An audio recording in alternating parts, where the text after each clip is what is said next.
Сәлем достар. Тамыз айының алғашқы 2 апталық жаңалықтар топтамасын назарларыңызға ұсынамыз. Атыраулық спортшылар бір айға жуық уақыт көлемінде тынысы тарылған науқастарға оттегі баллондарын тасып көмек көрсетті.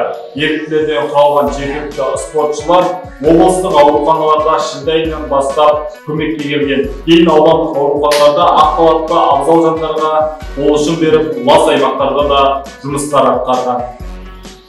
7 тамыз күні Атырау облысының әкімі Махамбет Досмағамбетов мәслихат сессиясында қазіргі уақытта облыс көлемінде 12 мектеп 3 ауысымдық оқу жағдайында, онда жалпы саны 23.990 оқушы білім алып жатыр.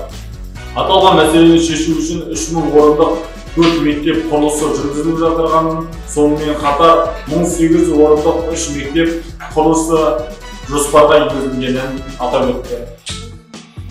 7 тамыз күні Атырау облысының әкімі Махамбет Досмағамбетов қаладағы әлеуметтік және тұрғын үй нысандарының құрылысы қалай жүріп жатырғанын тексерді.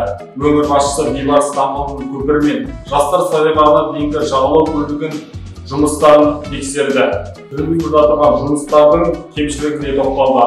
Нақтырақ айтқанда, бұл жерлерде қоғамдық дәретханалар, полиция бекеттері, пандустар мен тактильді таспалардың жоқтығын сынға алды. Биылғы жартыжылдықта Атырауда өнеркәсіптік кәсіпорындар мен 2,5 триллион көлемінде өнім өндірілгенін айтты. Бұл туралы аймақ басшысы Махамбет Досмағамбетов депутаттар алдындағы жасаған баяндамасында мәлімдеді. Атырауда Абай күні дүниеге келген сәбиге хакімнің құрметіне орай ата-анасы Абай деп ат қойды. Сәби Абай 10 тамыз күні таңғы сағат 6:40-да дүниеге келген.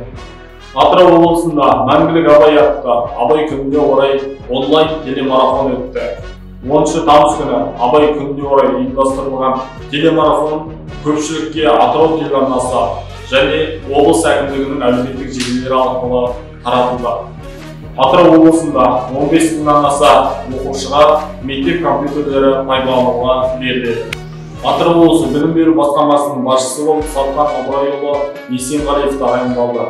Атырау облысы әкімінің өкімімен, сондай-ақ білім және ғылым министрлігінің келісімімен тағайындалған жаңа басшысына ұжымға Атырау облысы әкімінің орынбасары Бақтыгүл Қаменова таныстырды. Мектепке жол акциясы биыл да жалғасын табады, бірақ формат онлайн режимге ауысады. Бұл туралы Атырау облысының әкімі Махамбет Досмағамбетов мәлімдеді.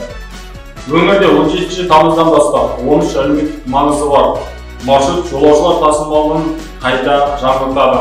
Желіде қозғалыс жиілігі 10-15 минуттан барлығы 80 автобус жүреді.